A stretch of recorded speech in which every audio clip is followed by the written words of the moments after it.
పెట్టినట్లయితే దివ్య గ్రంథము అనే పళ్ళు పడుకొని దేవుని మహింపరుతాం. దివ్య గ్రంథము ఎచటనైన చదివిన సహాయం దొరుకును. కష్టములు వచ్చిన దుఃఖములు కలిగిన విడువకుండా చదువుడి దివ్య గ్రంథము. దివ్య గ్రంథము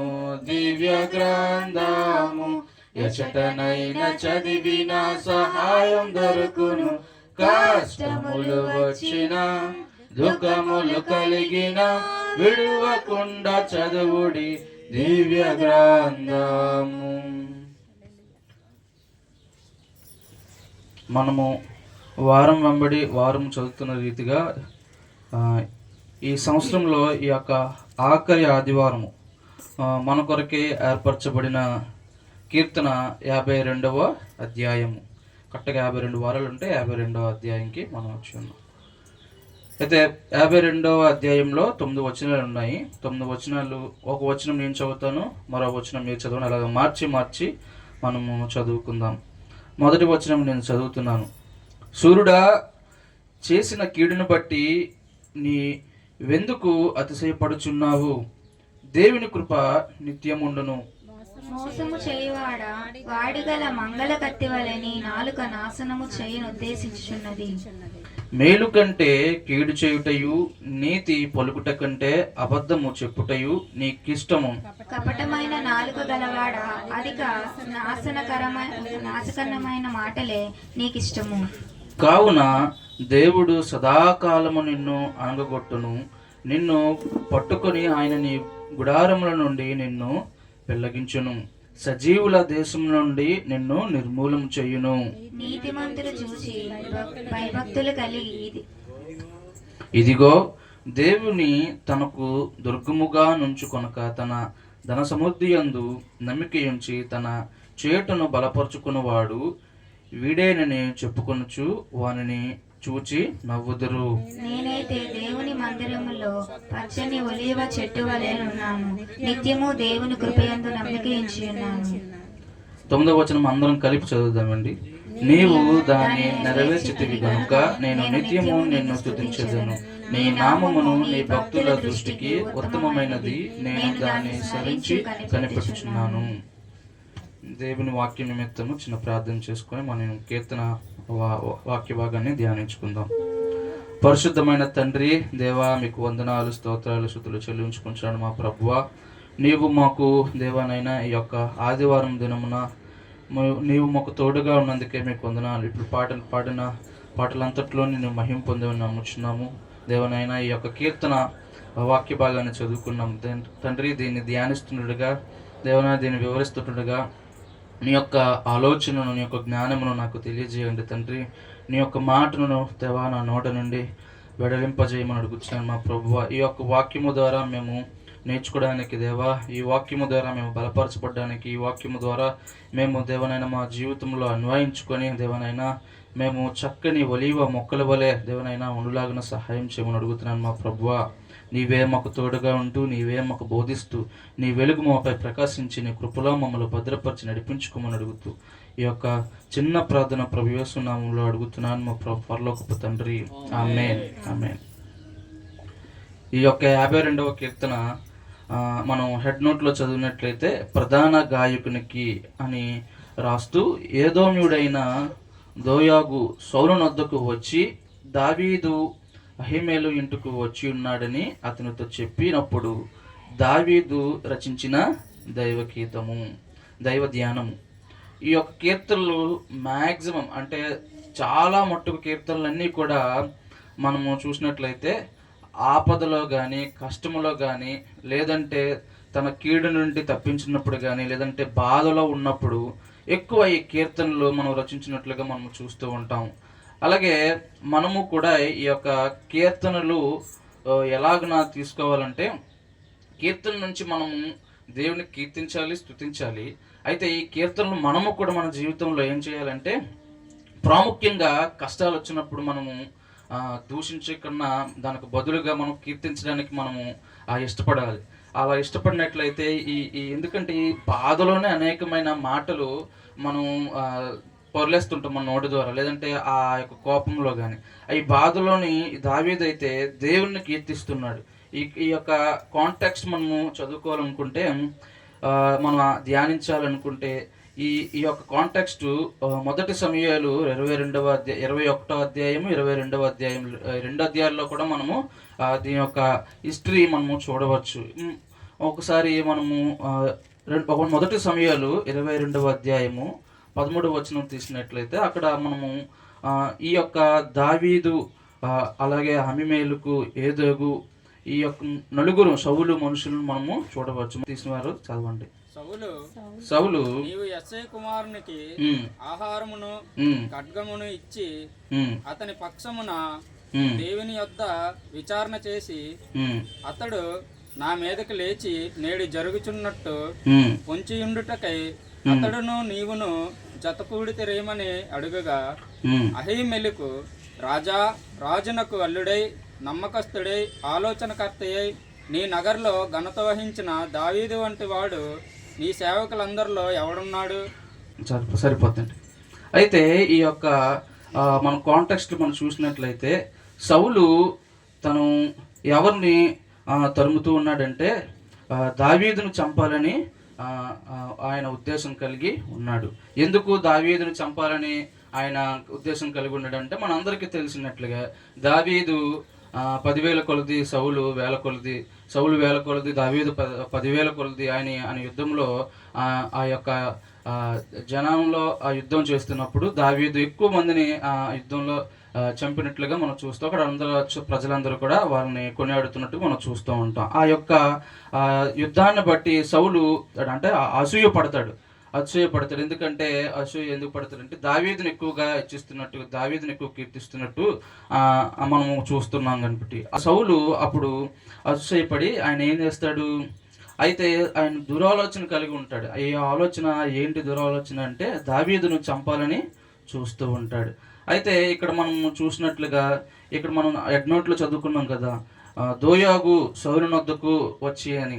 అయితే ఈ దోయాగు ఎవరు, అలాగే అహిమేలకు ఎవరు అని మనము ఈ యొక్క 22వ అధ్యాయంలో మనము చూస్తాం. ఇక్కడ అహిమేలకు 14వ వచనంలో అహిమేలకు రాజునకు అల్లుడై నమ్మకస్తుడైన ఆలోచనకర్త అయి నీ నగరిలో ఘనత వహించిన దావీదు వంటి వాడు నీ సేవకులందరిలో ఎవడున్నాడు అంటే, ఈ యొక్క సౌలు దావీదును చంపాలని ఆలోచించినప్పుడు ఈ అహిమేలకు ఎవరు అంటే, ఆయన ఈ యొక్క యుద్ధంలో ఆయన ప్రాముఖ్యంగా ఏంటంటే కొంతమంది యాజకులు ఉంటారు.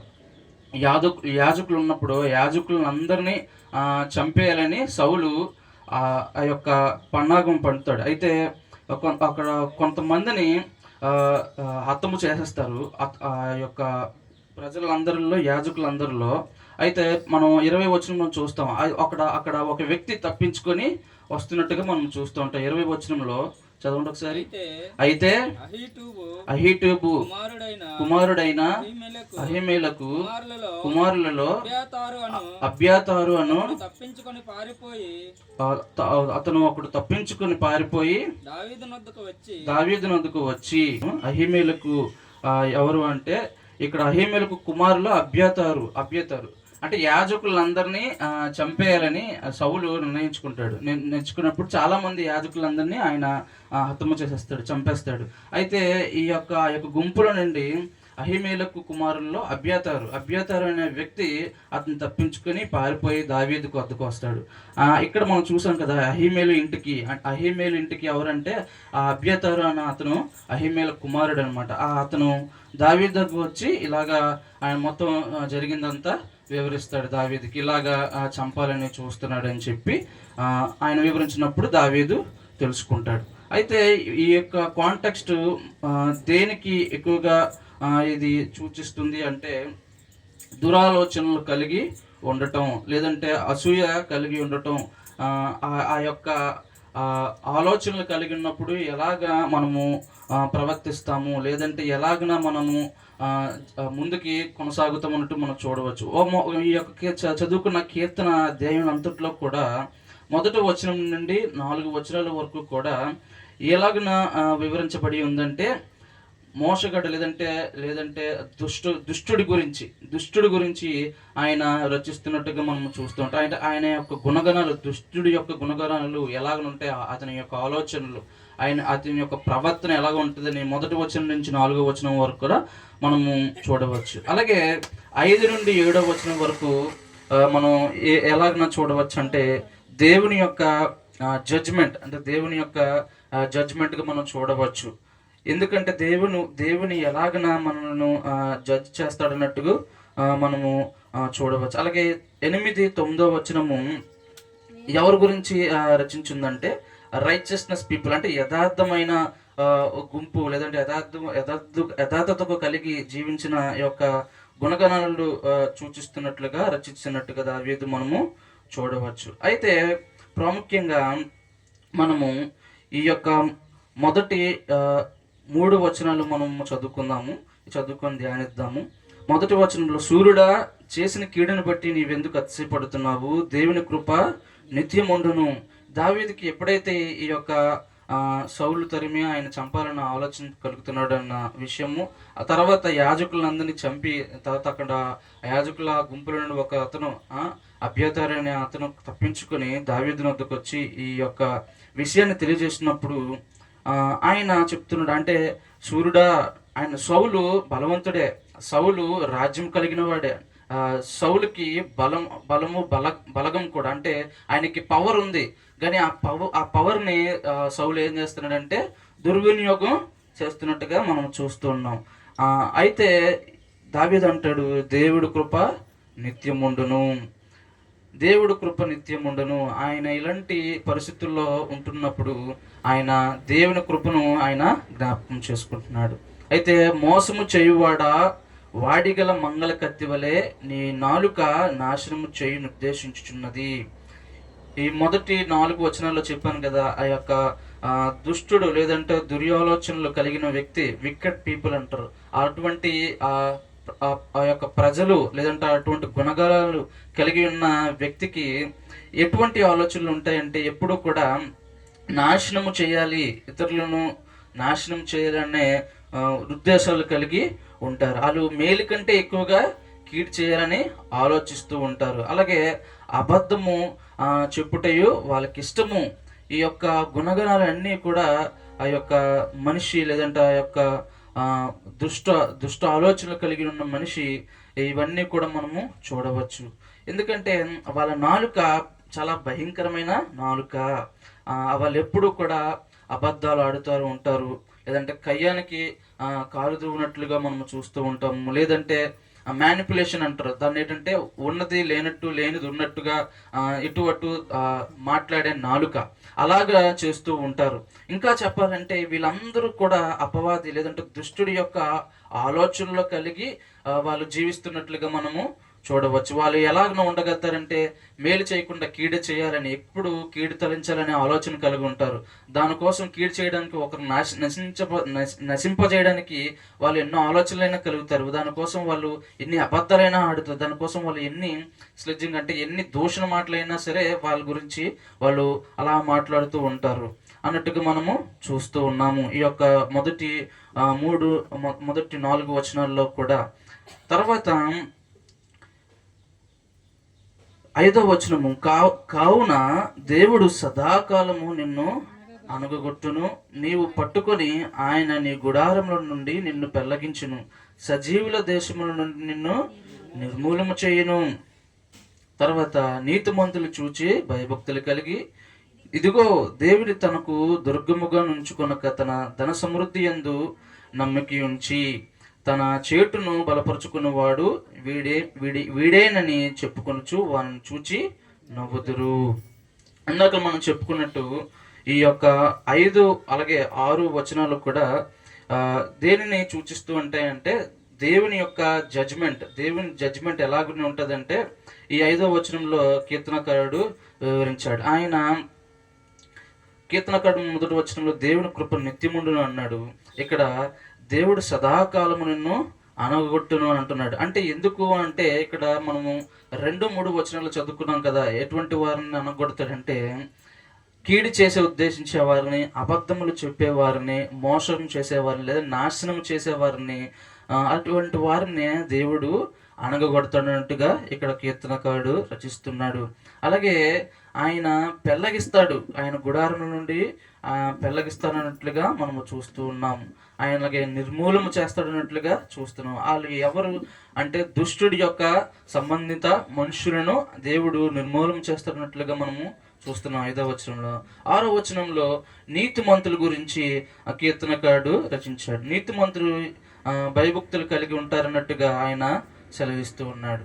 అలాగే ఇక్కడ 7వ వచనంలో ఎక్కువగా దేని గురించి ఆయన వివరించాడు అంటే ధనము గురించి. అంటే ఎక్కువగా ధనమును అలాగే అధికారమును ప్రేమించే వాళ్ళు నిర్మూలన అయిపోతారు. వాళ్ళు శాశ్వత కాలము ఉండలేరు, వాళ్ళు శాశ్వత కాలము జీవించలేరు అన్నట్టు మనము ఈ యొక్క మాటలు బట్టి మనము అర్థం చేసుకోవచ్చు. ఈ ధనమును ధనాభివృద్ధి కలగ లేదంటే పవర్ను లేదంటే ఈ యొక్క అధికారమును రాజత్వమును కలిగి ఉండాలి అని ఎంతగానో ఆ యొక్క కోరిక లేదంటే ఆ యొక్క ఆశ వాళ్ళు ఏంటంటే అది అలాగా పెరుగుతూ ఉంటుంది. అది అయితే వాళ్ళు ఏమనుకుంటారంటే ఇది సదాకాలం లేదంటే ఇది ఎప్పుడు నాతోనే ఉంటుంది, అధికారము ఈ ధనం ఎప్పుడు నాతోనే ఉంటుంది, నాదే అనే అహంకారము లేదంటే ఆ గర్వము వాళ్ళలో ఉంటుంది. కాకపోతే ఇక్కడ దేవుడే అటువంటి వారిని ఏం చేస్తాడన్నట్టు మనం చూస్తూ ఉన్నాము. అలాంటి వారిని పెళ్ళగించేస్తాడంట, అలాగే వారిని అణగదొక్కుతాడు, అలాగే వారిని నిర్మూలము చేస్తాడన్నట్టు మనము చూస్తూ ఉన్నాము.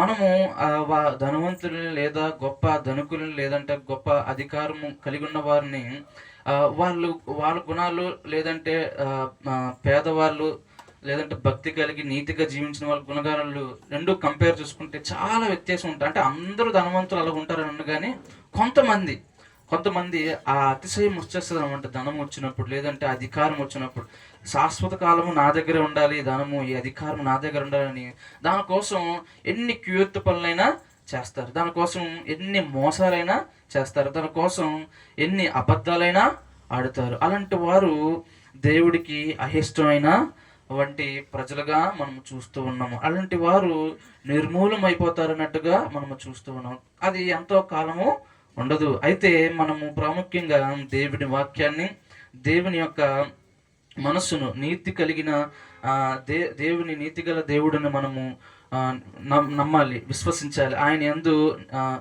ట్రస్ట్ ఉంచుకోవాలి, ఆయన కృపను ప్రాముఖ్యంగా మనము జ్ఞాపకం చేసుకోవాలి. ఆయన ఎప్పుడైతే ఆయన కృపను ఆయన యందు మన విశ్వాసమును ఆయన యందు నమ్మిక ఉంచితే ఆయన నీతిమంతులుగా మనం తీర్చగలుగుతాడు. నీతిమంతులను ఆయన ప్రేమిస్తూ ఉన్నాడు కాబట్టి మనము నీతిమంతులుగా ఉండడానికి ఇష్టపడాలి. ఎందుకంటే నీతిమంతులుగా మనం లేకపోతే వేరొక ఆలోచనలు కలిగి దూషణమైన దుష్టుల ఆలోచనలు మనము కలిగి ఉంటే మనము కూడా ఏదో ఒక దినమున మనము కూడా నిర్మూలము అయిపోతామన్నట్లుగా చూస్తూ ఉన్నాం. ఎందుకు అంటే అప్పుడు ఖచ్చితంగా ఒకానొక దినము ప్రజలు చూసి నవ్వుతారన్నట్టుగా ఇక్కడ మనము చూస్తూ ఉంటాం. ఇక్కడ 7వ వచనంలో చివరన మనం చూస్తున్నాం కదా, వారిని చూచి నవ్వుదరు అన్నట్టు మనం చూస్తున్నాం. ఎప్పుడైతే ఈ ధనాభివృద్ధి ఆశ లేదంటే ఈ యొక్క బలము లేదంటే ఈ యొక్క బలగము కోసము ప్రాకులాడుతూ ఉంటాము, వాళ్ళు నిర్మూలమవుతారు అన్నట్టు మనం చూస్తున్నాము. వారు దేవుడు పల్లగిస్తాడన్నట్టు మనం చూస్తున్నాము. ఆ దినము వాళ్ళు పడిపోయినప్పుడు ప్రజలందరూ కూడా చూసి నవ్వుతారు. కాబట్టి మనము నీతిమంతులుగా ఉండడానికి ఇష్టపడాలి. దేవుని యొక్క గుణగణాలను, ఆయన కృపను, ఆయన యందు నమ్మిక ఉంచాలని నేను మీకు తెలియజేస్తున్నాను ఈ లేఖనంలో. అలాగే 8-9 వచనాలు మనము చదివి ముగించుకుందాము. నేనైతే దేవుని మందిరంలో పచ్చని ఒలీవ చెట్టు వలె నున్నాను, నిత్యము దేవుని యందు నమ్మిక ఉంచుచున్నాను. ఇప్పుడు నేను చెప్పినట్లుగా 2 చెప్పాను కదా, డిఫరెన్సెస్, కంపారిజన్స్.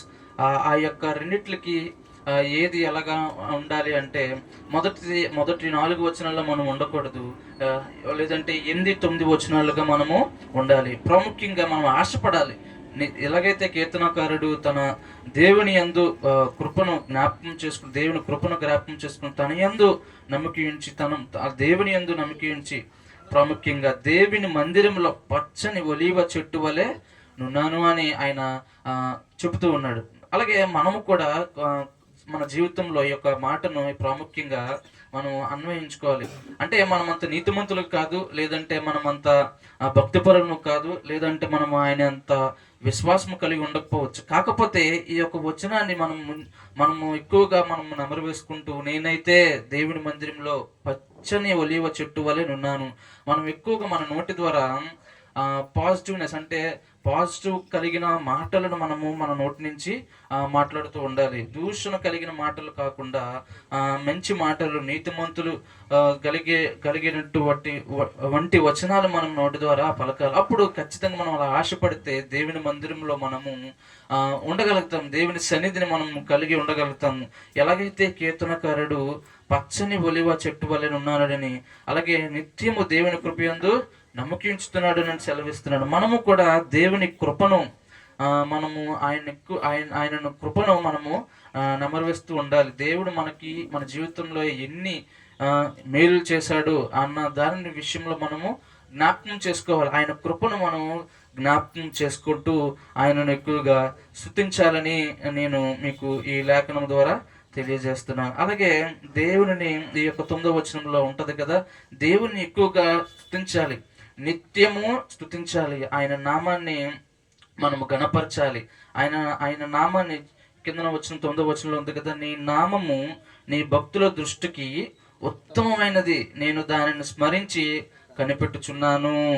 మనము దేవుని సన్నిధిలో ఒలీవ చెట్టు వలె ఉండాలి. ఎలాగైతే ఆలివ్ ఆయిల్ ఎంత ప్రెషియసో, మనము కూడా ఆ యొక్క ఒలీవ చెట్టు వలె దాని ఎలాగైతే ఒలీవ చెట్టు ఎదిగి మంచి ఆయిల్ ఎలాగైతే మనకి ఇస్తుందో, అంటే మనము కూడా ఒక చెట్టు వలె ఉండి నీతిమంతుల యొక్క ఫలాలని, లేదంటే నీతిమంతుల గుణగణాలను మనము అన్వయించుకోవాలి. మన జీవితంలో మంచి మాటలను మనం మన జీవితంలో అన్వయించుకోవాలి, చెబుతూ ఉండాలి, మనం చెబుతూ ఉండాలి, మన కొరకు మనం చెప్పుకుండాలి. అలాగే నేను ఇలాగా దేవుని సన్నిధిలో నేను పడతాను, నేను దేవుని సన్నిధిలో ఉంటాను, నేను దేవుని యందు నమ్మిక ఉంచుతాను, నాకు ఎంత కష్టం వచ్చినా సరే దేవుడు నన్ను ఆదుకుంటాడు, దేవుడు నన్ను విడవడు అనే వచనాలు, ఆయన మాటలు, ఆయన లేఖనాలు మనం ఎక్కువగా నమరు వేస్తూ ఉండాలి. ఆయన కృపను ప్రాముఖ్యంగా మనము జ్ఞాపకం చేసుకుంటే చాలా విషయాల్లో మనము చాలా హ్యాపీగా ఉండగలుగుతాము. ఆయన మన జీవితంలో ఎన్నో మేలు చేశాడు.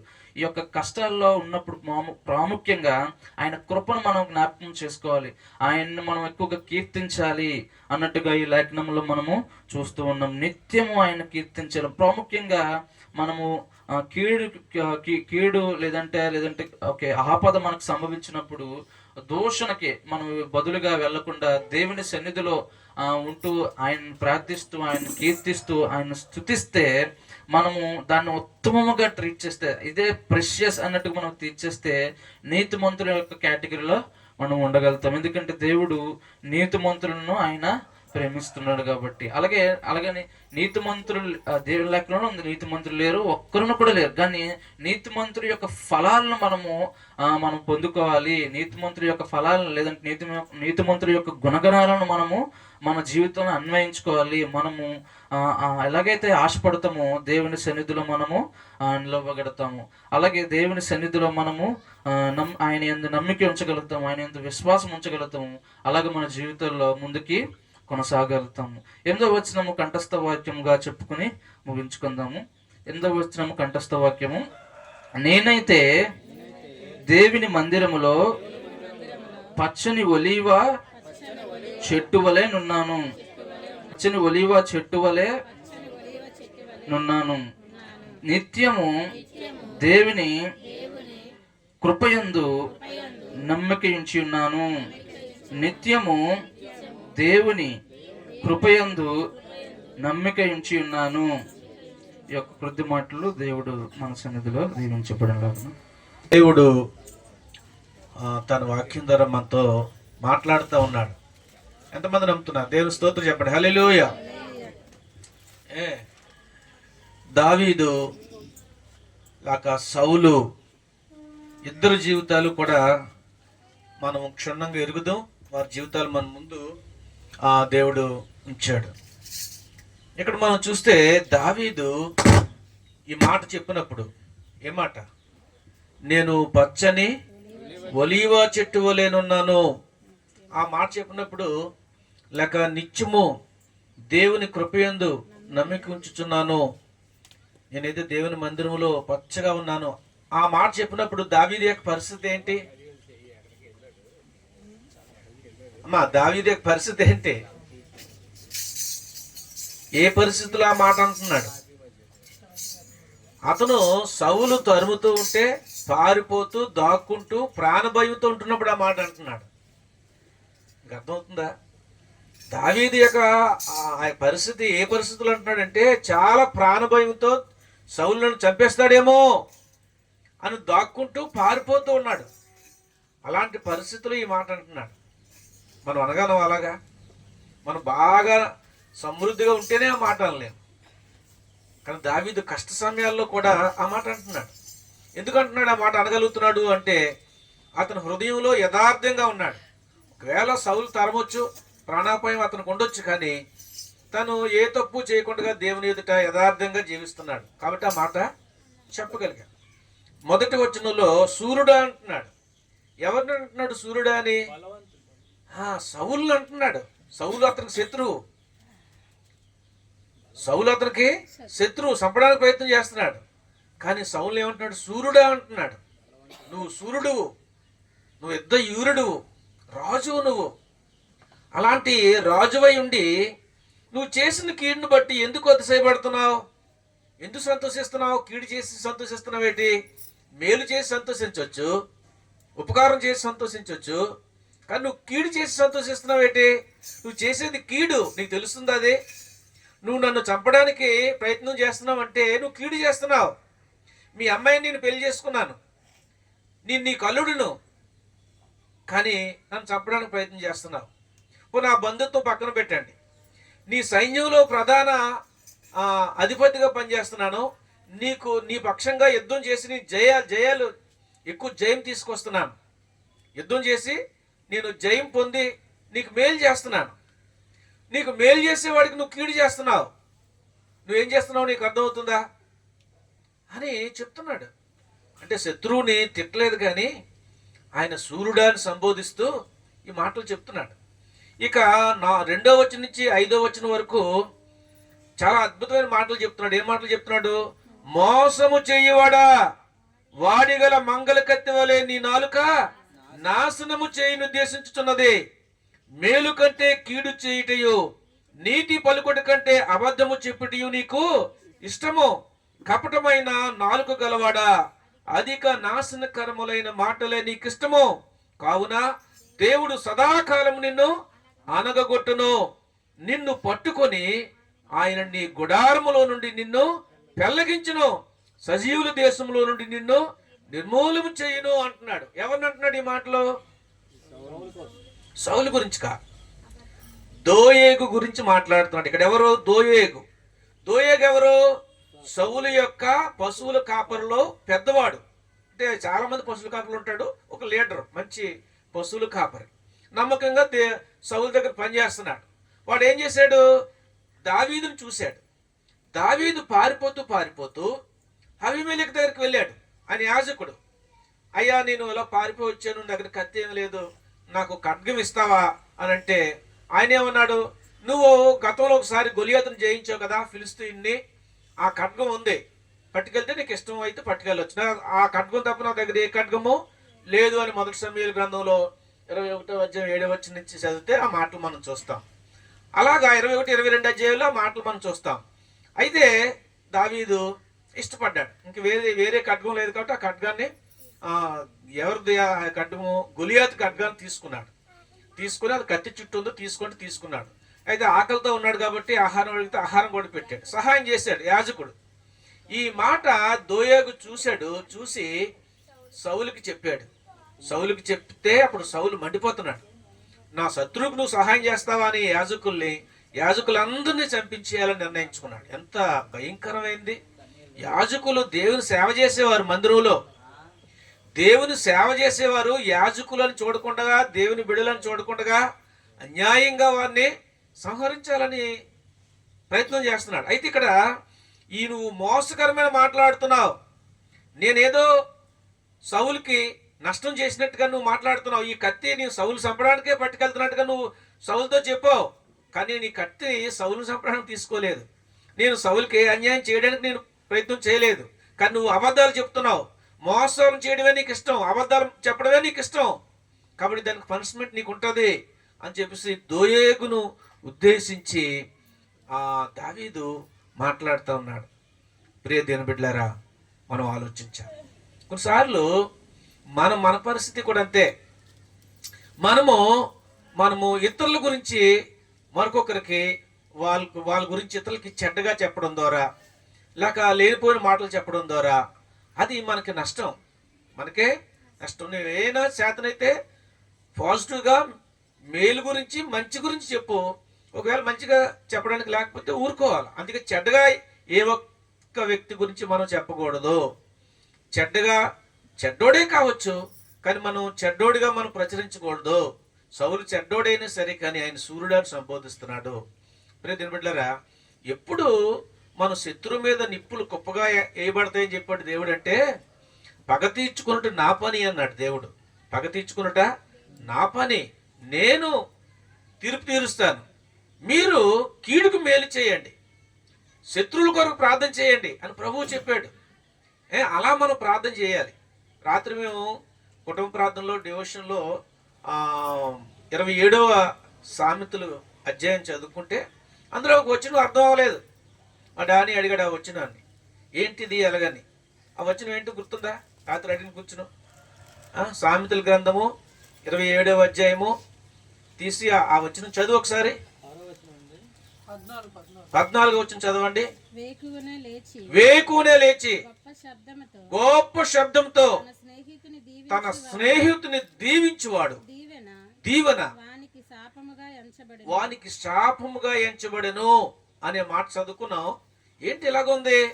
వేకునే లేచి గొప్ప శబ్దంతో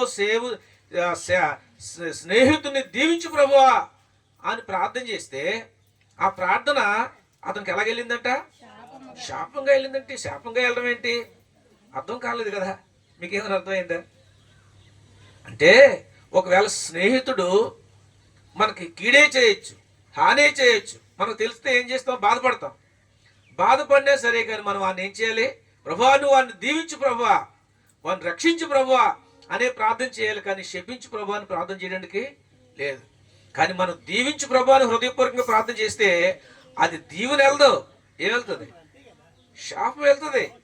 పగ తీర్చుకున్నట్టు నా పని అన్నాడు దేవుడు. దేవుని బిడ్డలకి బాధ పెట్టి వారి హృదయాన్ని గాయపరిస్తే, వారి హృదయంలో బాధ వేదన ఉంటే దానికి దేవుడు శత్రువుకి పనిష్మెంట్ ఇస్తాడు. మనం పనిష్మెంట్ ఇవ్వాలని ప్రార్థన చేయనవసరం లేదు. కట్టే దీని బిడ్డలారా, దావీదు తన శత్రువు సౌలు సంహరించాలని ప్రయత్నం చేసినే కానీ అతను ఏమంటలేదు. అతను రాజు కాబట్టి తప్పు చేసిన ఏమంటలేదు. దోయేగు గురించి చెడ్డగా మాట్లాడుతున్నాడు. నువ్వు ఒక పనివాడు అయి ఉండి నేను కూడా ఒక పనివాడినే. అయితే నేను అక్కడ నేను యుద్ధంలో 200 తలలు నరికి తెచ్చుకొచ్చాను కాబట్టి, నేను జయం పొందాను కాబట్టి వాళ్ళ అమ్మాయి నాకు ఇచ్చి పెళ్లి చేశాడు. రాజకుమార్తె ఇచ్చి పెళ్లి చేస్తా అన్నాడు, చేశాడు. నేను గొలియాతును జయించాను అంతే తప్ప నేను నీలో పనివాడినే. కానీ సాటి పనివాడి మీద నువ్వు తప్పులు చెప్పడం, లేక అబద్ధాలు చెప్పడం, సాడీలు చెప్పడం, పుల్లలు పెట్టడం, నువ్వు మంచి అయిపోతావేమో అనుకుంటున్నావేమో, కానీ నువ్వు అక్కడ మంచిగా ఉండలేవు. కావున దేవుడు సదాకాలం నిన్ను అనగొడతాడు. నిన్ను పట్టుకుని ఆయన నీ గుడారంలో నుండి నిన్ను పెళ్లగించును, సజీవుల దేశంలో నుండి నిన్ను మూలం చెయ్యును అని ఆ తోటి పనివాడి గురించి చెప్తున్నాడు. ప్రజల బిడ్డలారా, మనం దీనివల్ల ఎంతో పాఠం నేర్చుకోవచ్చు. కాబట్టి మనము ఆ సన్నివేశాన్ని గుర్తు చేసుకుని మన ఈ లోకంలో దేవుని బిడ్డలుగా శత్రువుల్ని కూడా ప్రేమించిన మన ప్రభువుని సేవిస్తున్నాం. మనము అందరి గురించి మంచిగా ప్రార్థన చేయాలి, కానీ ఎవరు మనకి కీడు చేసిన వాళ్ళు కూడా పాడైపోవాలని మనం కల్లో కూడా తలంచుకోకూడదు. మనం వాళ్ళ కొరకు అలాంటి ఆలోచనలు రాకూడదు. సరే, లేచి నిలబడదాం. లేచి నిలబడి మనము ప్రభు స్తుతించి ఆరాధన చేసుకుందాం. కొన్ని నిమిషాలు